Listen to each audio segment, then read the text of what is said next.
Voilà. Donc c'est pour dire que Samson qui se venge, qui va venger à cause de ses désirs, c'est le Seigneur Jésus qui va venger ses adversaires lors de la bataille d'Armageddon à cause de ces deux yeux qui sont les deux témoins, tués par les deux bêtes.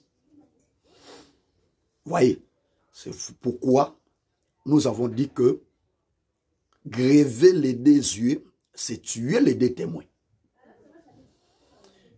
Voyez, vous serez d'avis avec moi que lorsque le Seigneur, pour ressusciter Lazare, il a pleuré. Il a pleuré. C'est très important. Cela veut dire, or, attention, quand est-ce que Lazare était mort? C'est lorsque le Seigneur s'est déplacé. Parce que Marthe avait dit au Seigneur que Seigneur, si tu étais ici, mon frère ne serait pas mort. Cela veut dire que c'était l'absence de Jésus qui a tué Lazare. C'est très important. Or, Jésus qui quitte Béthanie, c'est le Seigneur Jésus-Christ qui quitte la maison d'Israël pour aller vers les nations. Aujourd'hui, il est chez nous, les nations. Et quand le Seigneur fait ses déplacements, quand la grâce quitte Israël, quand le Seigneur quitte Israël, Lazare sera mort. C'est très important. Or, Lazare qui est mort, c'est Israël qui est resté dans l'Ikabo d'aujourd'hui. C'est Israël qui a été privé de vie, privé d'Isali. C'est ça Lazare qui meurt. Voyez? Mais attention, le Seigneur part, il reviendra pour ressusciter Lazare. Ça, c'est très important. Voilà pourquoi nous croyons que le retour de Jésus à Béthanie, c'est le retour de la grâce en Israël. Et attention, lorsque le Seigneur Jésus-Christ retourne à Béthanie, ce sera pour ressusciter Lazare. Oh, gloire au Seigneur. Mais remarquez la manière dont il va ressusciter les morts. L'Écriture dit que Jésus plaira. Voyez? Et quand Jésus plaire, c'est pour que les morts soient ressuscités. Oh, gloire au Seigneur. Voilà pourquoi nous croyons que le Seigneur Jésus, après l'enlèvement de l'Église, il retournera vers son peuple Israël pour les ressusciter. Mais comment? Il utilisera maintenant les deux yeux pour faire revivre les morts.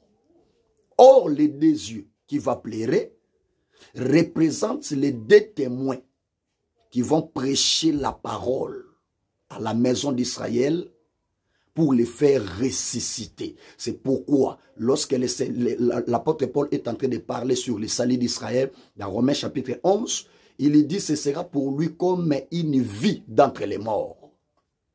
Vous voyez? En d'autres termes, il sera pour lui comme une résurrection d'entre les morts. C'est pour dire qu'aujourd'hui, Israël, c'est Lazare qui est mort.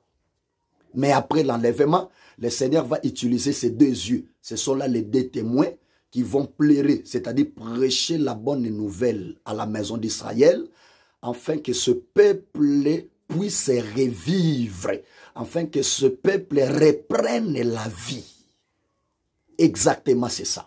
Voilà pourquoi je dis que les deux yeux de Samson représentent les deux témoins qui seront tués par les deux bêtes. Voilà pourquoi la Samson, qui est le Seigneur Jésus-Christ, retournera pour venger ses ennemis à cause des deux yeux, à cause des deux témoins qu'ils ont tués. Mais remarquez, Samson, pour faire écrouler la maison tout entière, il doit aller se pencher. Il doit s'appuyer sur les deux colonnes. Vous voyez? Et dès que les deux colonnes sont brisées, la maison tout entière sera tombée. C'est très important. Voilà pourquoi je vous dis que lorsque le Seigneur Jésus-Christ reviendra, ce sera pour faire détruire ou briser les deux colonnes qui soutenaient la maison tout entière. Oh, gloire au Seigneur. Or, attention, ces deux colonnes-là Mais ce sont là les deux bêtes d'Apocalypse 13. C'est la bête qui monte de la mer et celle qui monte de la terre. Parce que ces bêtes ou ces personnages seront les deux colonnes qui soutiendront la maison qui est le royaume des ténèbres, le royaume de Satan après l'enlèvement. Voyez, donc les deux colonnes qui soutiennent la maison sous tout entière représentent les deux bêtes, voyez, l'antichrist et les faux prophètes qui seront les soutiens, voyez, les colonnes, les piliers de ces royaumes des ténèbres instaurés par la bête après l'enlèvement. C'est très important. Voilà pourquoi lorsque Samson, qui est le Seigneur Jésus-Christ, reviendra, il doit d'abord détruire ou briser les deux colonnes. Le brisement des deux colonnes, c'est la destruction de ces deux bêtes lors de la bataille d'Armageddon. Et remarquez que dès que les deux colonnes sont brisées, la maison tout entière sera tombée. C'est pour ainsi dire que lorsque le Seigneur Jésus-Christ frappera, anéantira, détruira ces deux monstres, ces deux personnages, les faux prophètes et l'antichrist, le royaume des ténèbres tout entière n'existera plus. Tout ce royaume sera tombé. C'est ça la maison qui sera entièrement écroulée. Vous voyez, c'est que l'écroulement de la maison explique la destruction du royaume des ténèbres instauré par la bête après l'enlèvement. Oh, gloire au Seigneur. Voilà pourquoi nous disons que lorsque le Seigneur Jésus-Christ reviendra, ce sera pour poser le pied droit sur la mer et le pied gauche sur la terre. Vous voyez, il s'agit tout simplement de la destruction de l'Antichrist et du faux prophète lors de la bataille d'Armageddon. Gloire au Seigneur. Voilà pourquoi nous disons qu'il faut vraiment écouter et accepter cet évangile que nous vous annonçons, afin que vous soyez épargnés lors de la colère à venir de notre Seigneur Jésus-Christ qui va se déchaîner lors de son retour glorieux. Et si vous voulez être épargnés, faisons comme notre sœur Rahab la prostituée qui avait reçu les deux espions. Vous voyez, qui avait reçu les deux espions. C'est très important. Aujourd'hui, si vous recevez les deux espions, sachez-les que vous serez épargnés de la colère de Josué.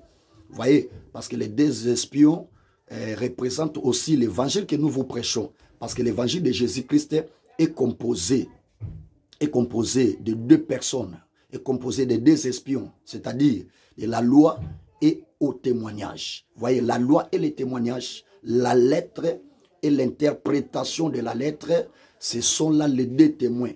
Et si vous recevez cet évangile, sachez-le que vous deviendrez Rahab la prostituée et vous ne serez pas détruit avec la ville de Jéricho. Vous serez épargnés. C'est très important. Voilà la raison pour laquelle il faut accepter cet évangile. Vous voyez, parce que le salut ne s'obtient pas à n'importe quel évangile. Il faut faire très attention. Le salut s'obtient à l'évangile véritable que nous vous présentons. Et si tu crois à cet évangile, sachez-le que tu auras la vie sauve. Tu auras la vie sauve, tu seras épargné comme Rahab la prostituée. Donc c'est le moment. Il faut vraiment en profiter. Il faut s'en profiter parce que bientôt la colère de Dieu viendra. Alors, il faut que d'abord tu te répandes de tous tes péchés. Il faut accepter Jésus-Christ dans ta vie comme Seigneur et Sauveur à travers cet évangile que nous vous présentons et vous serez épargnés de la colère à venir. Parce que ces jours-là, nous avons vu que tous les Philistins étaient morts.